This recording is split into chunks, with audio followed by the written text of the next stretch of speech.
મહારાષ્ટ્રમાં કોંગ્રેસનો એક તરફ પ્રકાશ થયો છે અને મહાયુતિ સતત આગળ વધી રહી છે। ખૂબ સારું એવું પ્રદર્શન મહાયુતિને કદાચ એણે પોતે પણ અપેક્ષા કરી હશે કે નહીં, અને એના કારણે જ આ સવાલો ઉઠી રહ્યા છે કે આખરું આવું થયું કેવી રીતે।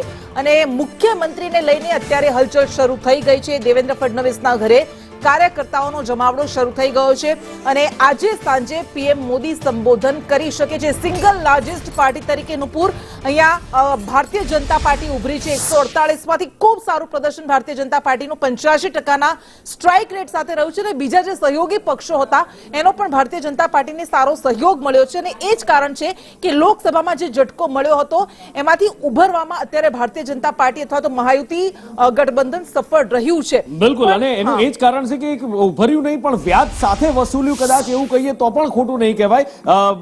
બાબુલાલ ભલે અત્યારે કહી રહ્યા હોય, સંજય રાઉત કહી રહ્યા હોય, પણ આ પરિણામ છે ને અહીંયા આંકડા બોલે છે। અહીંયા આગળ આપણે કહીએ કે આના કારણે પણ આ આંકડા છે, એ આંકડા એ ફેક્ટ છે અને સરકાર બની રહી છે, એ નક્કી થઈ ચૂક્યું છે ને હવે મુખ્યમંત્રી કોણ, બસ એ જ ચહેરાને લઈ અને હલચલ તેજ થઈ ગઈ છે। મુખ્યમંત્રીનો ચહેરો ભારતીય જનતા પાર્ટીનો હશે, પ્રોજેક્ટ કરવામાં આવેલો દેવેન્દ્ર ફડણવીસનો ચહેરો હશે એવું માનવામાં આવી રહ્યું છે। વડાપ્રધાન સાંજે સંબોધન કરવાના છે, પણ અહીંયા આપણે એ પણ ન ભૂલવું જોઈએ કે ગઈકાલે આપણે પોસ્ટર જોયા છે મહારાષ્ટ્રની અંદર કે જેમાં એનસીપી માંથી પણ અમે પણ જીતી ગયા છીએ બારામતીમાંથી, અને એ પોસ્ટર લાગી ચૂક્યા છે કે ભાઈ મુખ્યમંત્રી તો અમારા જ બનશે। આ બાજુ શિંદેનું કદ પણ ન ગણી શકાય અને નકારી ન શકાય, અવગણી ન શકાય। એટલે હવે જોવાનું એ છે કે ઘીના ઠામમાં ઘી પડે છે કે પછી હવે મુખ્યમંત્રીને લઈને પણ કમઠાણ શરૂ થાય છે। કારણ કે જ્યારે ઉદ્ધવ સાથે યુતિ તૂટી હતી 2019માં, કૃષ્ણ આપણને યાદ છે, ત્યારે ભલે